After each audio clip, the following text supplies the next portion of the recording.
ATILRA, en la persona de sus directivos, Héctor Ponce y el doctor Coronel, a la Universidad del Litoral de Santa Fe, en la persona del doctor De Manuele, y por supuesto me siento un invitante distinguido, no porque yo sea distinguido, sino distinguido por ustedes, porque ya es la cuarta vez que venimos a estas reuniones y me he sentido muy cómodo y me he sentido inmerecedor de quitarles el tiempo a ustedes y aportar muy poco. Hay muchos colegas de mi país mucho más capaces para hacerlo. Felicito a las personas y no al equipo y a la organización, porque es a través de las personas que los equipos funcionan y las organizaciones fructifican y dan todo lo que ATILRA ha dado y he visto efectivamente que ha dado en los últimos años a la realidad argentina, a la realidad de la provincia, a la realidad de Sunchales específicamente y a nivel nacional. Los felicito a ustedes por tener el dirigente sindical que tienen, ciertamente. Me han dicho que no queda tiempo. Yo diría que con esto ya está, y agradeciendo creo que quedó muy bien.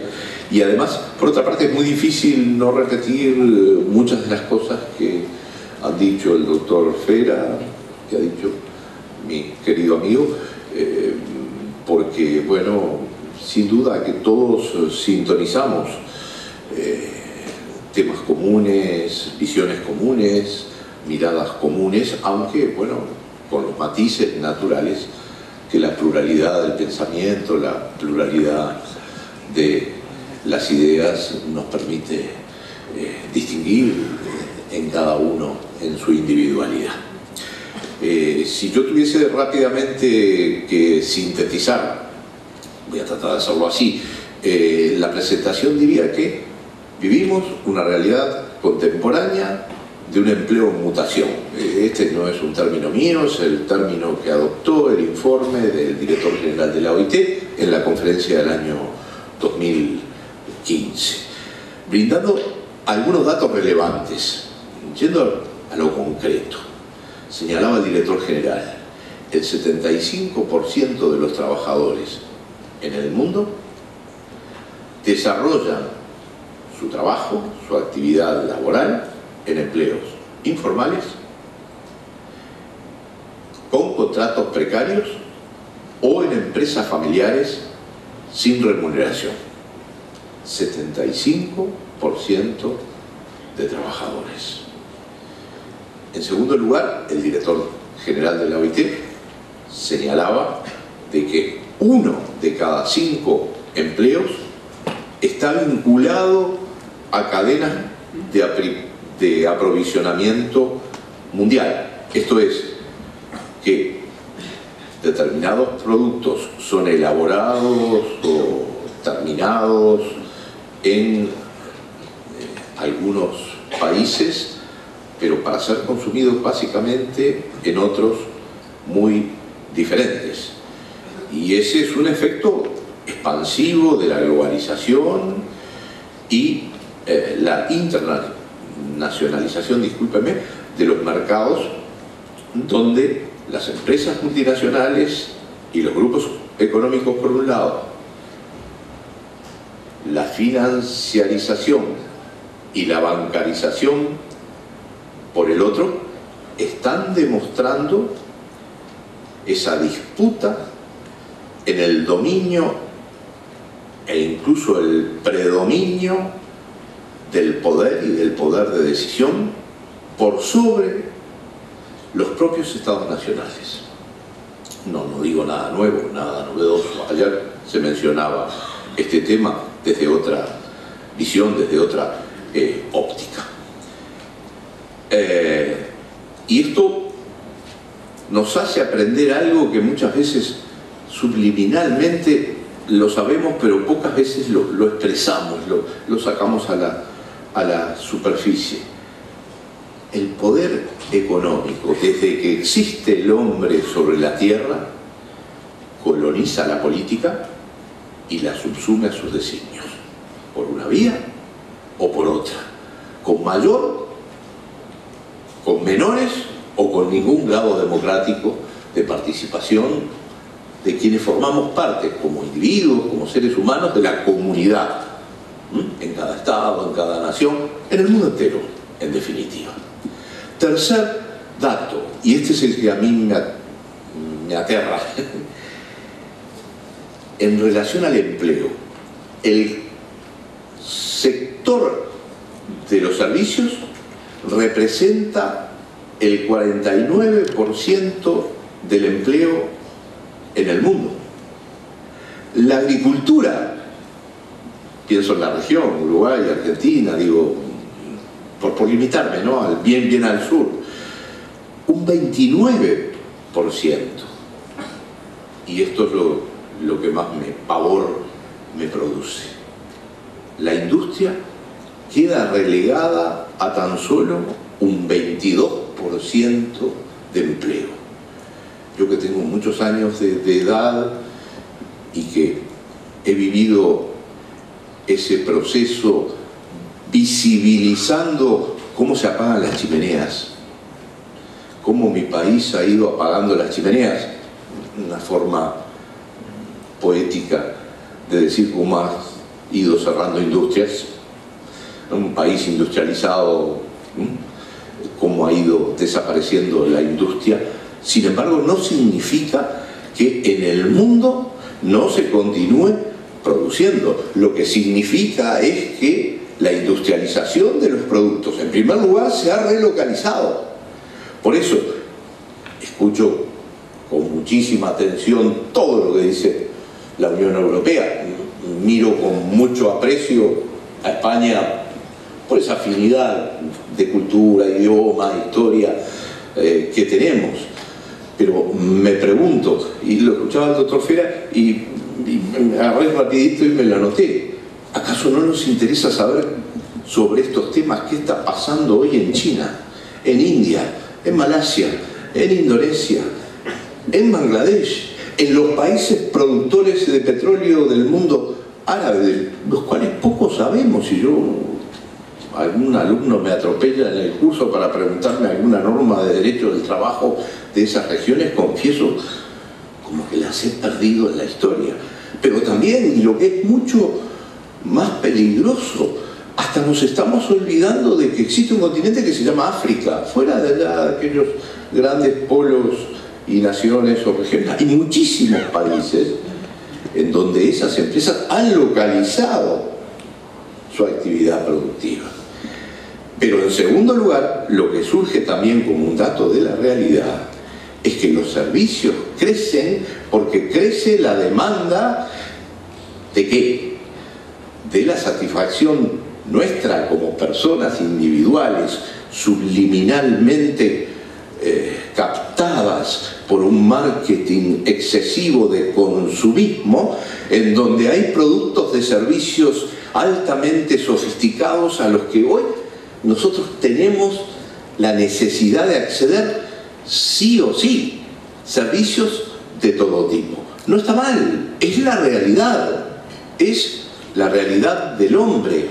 Tampoco está mal la individualización de la que hablaba el doctor Fera, porque bueno, yo podré valorarla subjetivamente, si me gusta, si no me gusta, si preferiría una sociedad mucho más solidaria o unida clasistamente frente a esta individualidad.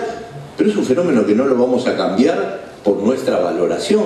Es un fenómeno que vino, se instaló y está allí presente. Esto, sin lugar a dudas, también es visible junto al impacto cada vez más vertiginoso que se produce sobre los modelos productivos de bienes y servicios a impulso de las demandas de globalización y cuyos resultados o efectos, confieso, resulta muy difícil predecir. Si leemos los informes preparatorios del informe de la OIT, vamos a encontrar una gama enorme de opiniones que dicen se va a perder el 60% de los empleos fruto de la robotización y de la introducción de la nueva tecnología, hasta la otra postura que afirma se van a crear 30% más de empleos, de lugares o puestos de trabajo. Y sabemos que los organismos internacionales, especialmente la OCDE, el BID, etcétera, etcétera, hoy están situando el tema en una pérdida que oscila entre el 13 y el 14,5% de eliminación de puestos de trabajo en el mundo. Miro solo los números de mi país de la semana pasada. Anualizado, perdimos 28.000 puestos de trabajo. Bueno, no es nada para ustedes, ¿no? Pero piensen en una población chica. Si una provincia chica perdiese 28.000 puestos de trabajo, impactaría. Impacta igual en Argentina total, en el número global, pero mucho más en un país pequeño, que es la 10ª parte en población, en territorio, etcétera, etcétera, más chica que la propia Argentina. Y una de las aristas que tiene incidencia en que esto esté ocurriendo de ese modo es la incorporación creciente de las nuevas tecnologías, la aplicación de la inteligencia artificial, el surgimiento de las plataformas digitales, el uso intensivo del Internet de las cosas y otros tantos avances técnico-productivos que en forma cotidiana adquieren una consistencia real.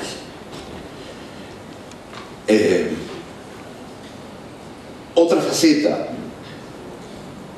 es que esta tecnología, además de producir todos los impactos sobre la producción, el mercado de trabajo y el empleo, que ya han sido referidos y que omito por razones de economía de tiempo, también se manifiesta en un reforzamiento del poder de dirección del empleador, porque es precisamente a través de estos avances tecnológicos que día a día existen controles que el empleador puede y de hecho utiliza respecto de sus trabajadores, para saber cómo trabaja, para saber cuál es su desempeño laboral y además dentro y fuera de la empresa, por supuesto, a través del uso de cámaras,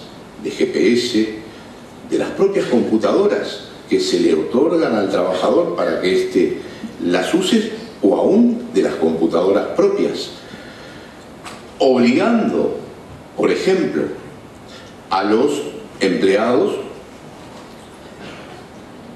a mantenerse conectados, a recibir llamadas, a recibir mensajes en sus móviles, en cualquier lugar y a cualquier hora, a efectuar guardias de retén, en fin, no terminaríamos la lista inacabada de esas opciones. Y en este plano es donde más frecuentemente se producen avasallamientos de derechos humanos fundamentales. El básico, la privacidad del individuo, pero también la inviolabilidad de su correspondencia, la violación de su conciencia moral, cívica, religiosa, de sus ideas políticas, de la expresión de su pensamiento, hasta el círculo de personas o instituciones con las que interactúa y con las cuales está en contacto con frecuencia. Y eso se logra simplemente ingresando a sus mails, a sus WhatsApps, al Facebook, al Twitter, a los blogs particulares,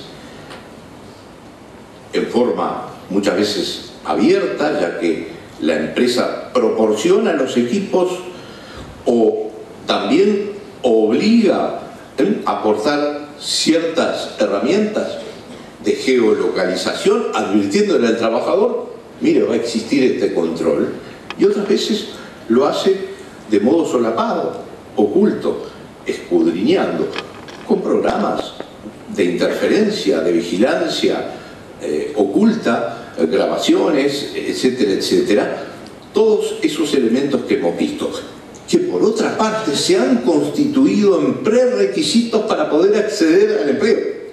No hay ninguna selectora que no mire antes qué tendencia o inclinación política, cultural, hasta deportiva tiene el trabajador y se le informe a la empresa para decir, este es su candidato, con tales cualidades, tales formaciones, tales antecedentes laborales y todas estas otras inclinaciones, llamémosle de alguna manera, ¿verdad?, que realmente son preocupantes. Son preocupantes y la jurisprudencia ha tenido y tiene una labor muchas veces que escapa a lo que la normativa fácilmente podría resolver, porque no lo resuelve, teniendo que aplicar principios generales, teniendo que aplicar el sentido común, teniendo que aplicar el principio de protección a la persona, al ser humano.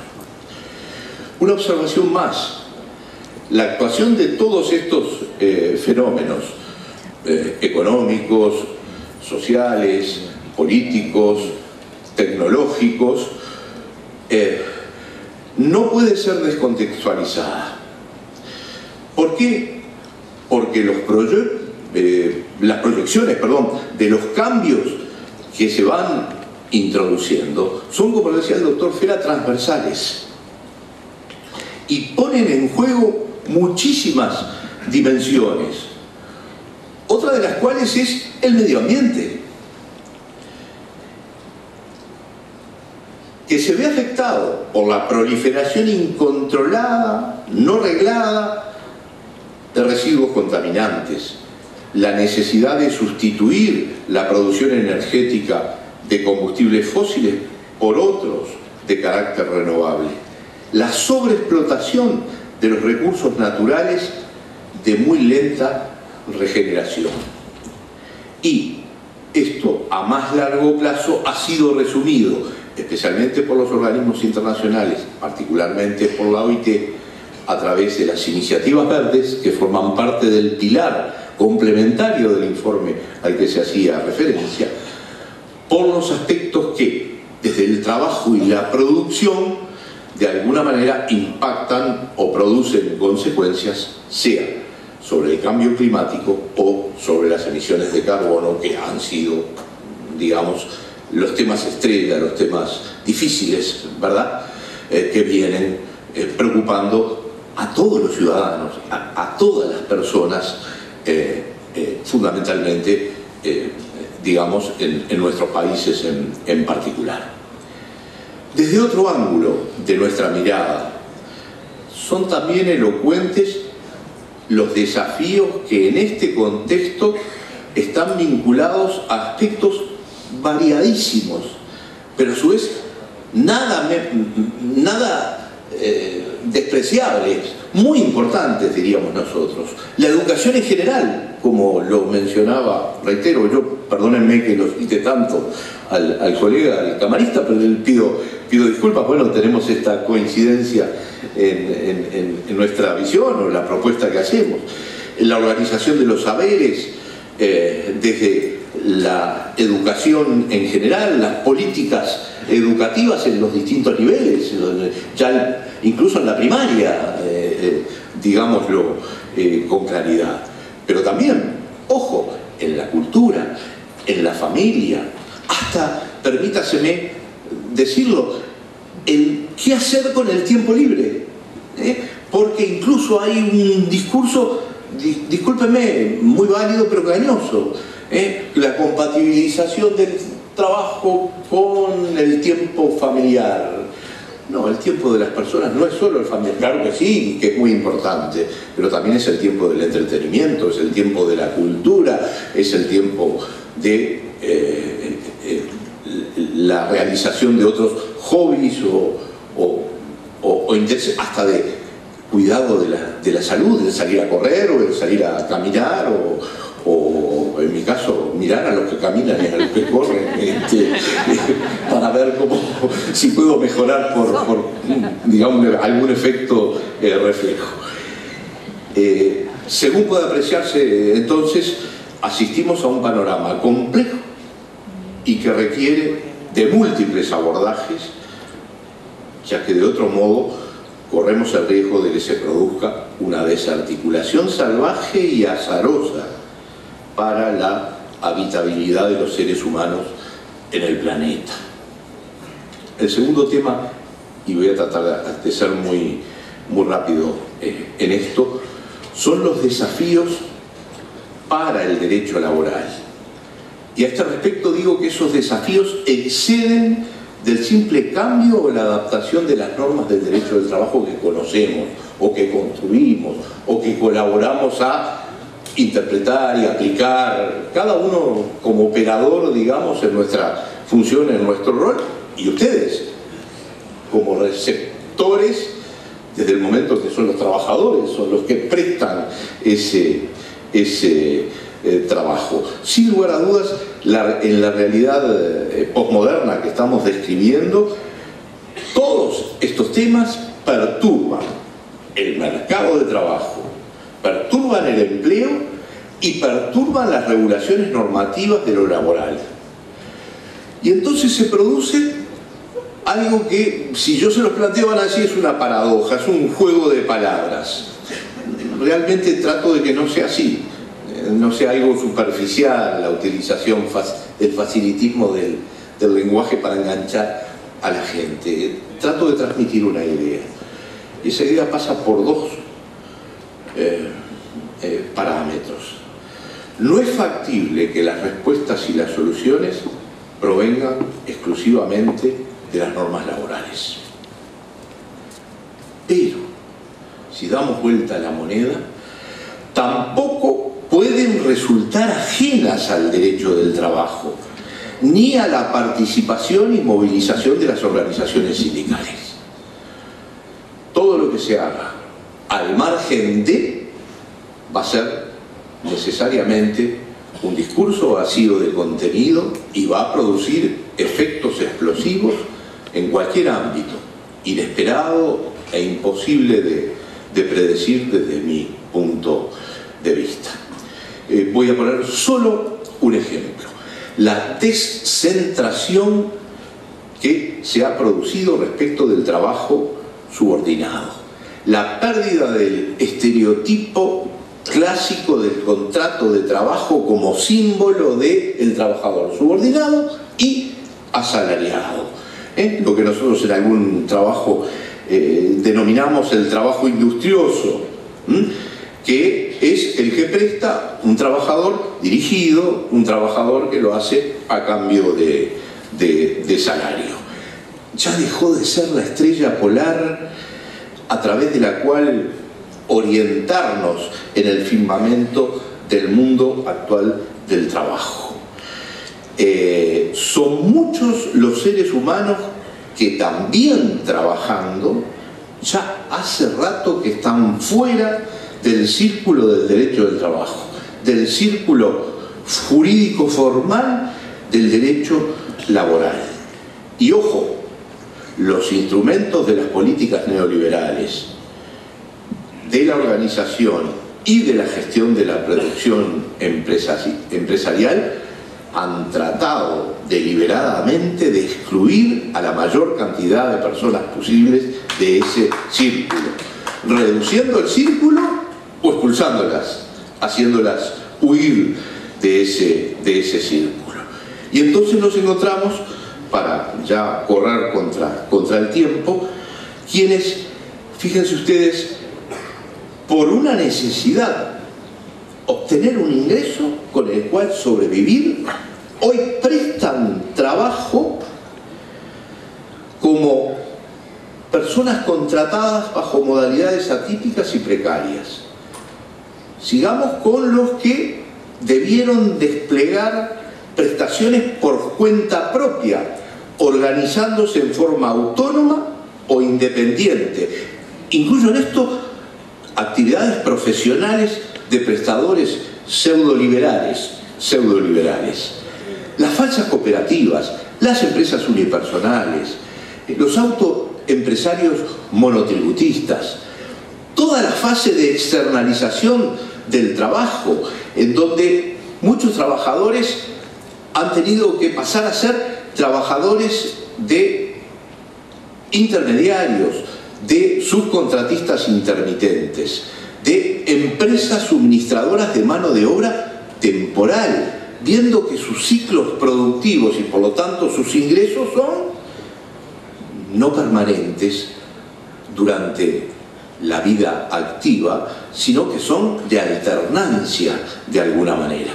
Yo diría, ya terminando, dos grandes ideas. Por un lado, hoy tenemos un derecho del trabajo probablemente cada vez con más normas, pero para nosotros con menos clientes. Perdonen la expresión, no lo digo clientes por ser un abogado, lo digo con todo respeto, ¿de acuerdo? Ya desde el derecho del trabajo hay que pensar en la regulación de situaciones tan variadas. Por eso, la segunda idea pasa por lo que a mí me parece que es un enfoque necesario, utopista.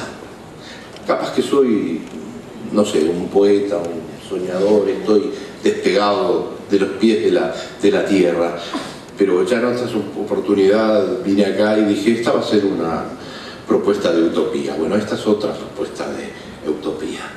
Yo creo que nosotros debemos contribuir con aquella caracterización.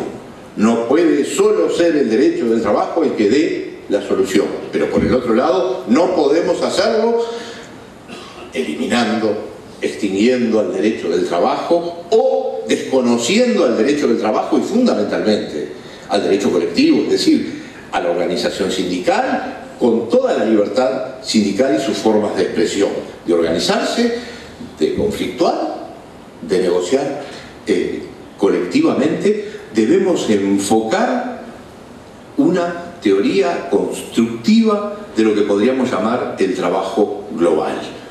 Todas las personas están obligadas a trabajar porque para la inmensa mayoría ese trabajo es lo que les va a proporcionar un elemento o un medio de subsistencia, sea salarial o llamémosle precio honorario, retribución, etcétera, etcétera, no importa. En la medida que haya una persona humana prestando una actividad, y más allá de que por más que estiremos a la subordinación jurídica y digamos, bueno, también abarcaría la subordinación económica de quien depende de una sola empresa que es la que mantiene su ingreso, o la subordinación estructural en la cual el trabajador se organiza como empresa, pero resulta que toda su actividad la presta adentro de la estructura y dependiendo de las herramientas, etcétera, etcétera, que le da la empresa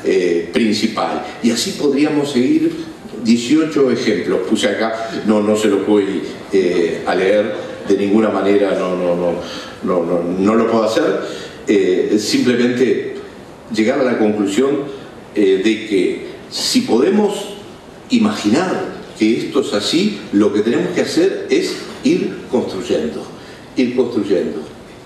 principios complementarios, no destruir lo que ya tenemos, complementarlos, ampliarlos. Y no estoy hablando de la flexiseguridad ni el soft law, no, estamos hablando de la raíz misma de nuestra disciplina, que son los principios axiológicos. En segundo lugar, lo que tenemos que hacer es ir construyendo reglas y convertir esas reglas en normas. No vamos a negar ni a destruir como los ludistas los avances tecnológicos, estaríamos equivocados, pero eso sí, podemos imponer reglas.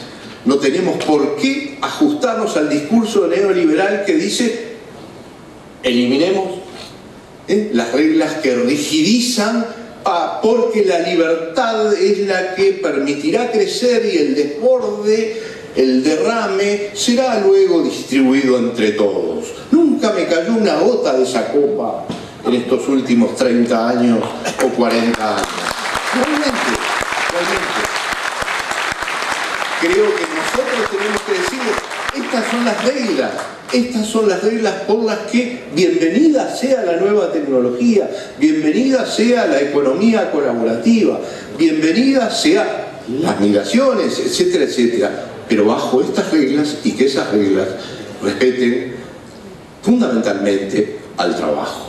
Y para ello tenemos que mantener en esta la dignidad del hombre que trabaja para obtener un ingreso, sobrevivir, sentirse incluido y formando parte de la sociedad y de la comunidad, sentirse útil, saber que su contribución y su quehacer tiene un valor que no solamente es económico, tiene un valor creativo, de aporte, de ingenio, de intelecto, hasta de aporte físico, ¿por qué no?, de fuerza, de capacidad, que es lo que permitirá a nuestro mundo seguir creciendo, seguir progresando y avanzar. Muchas gracias.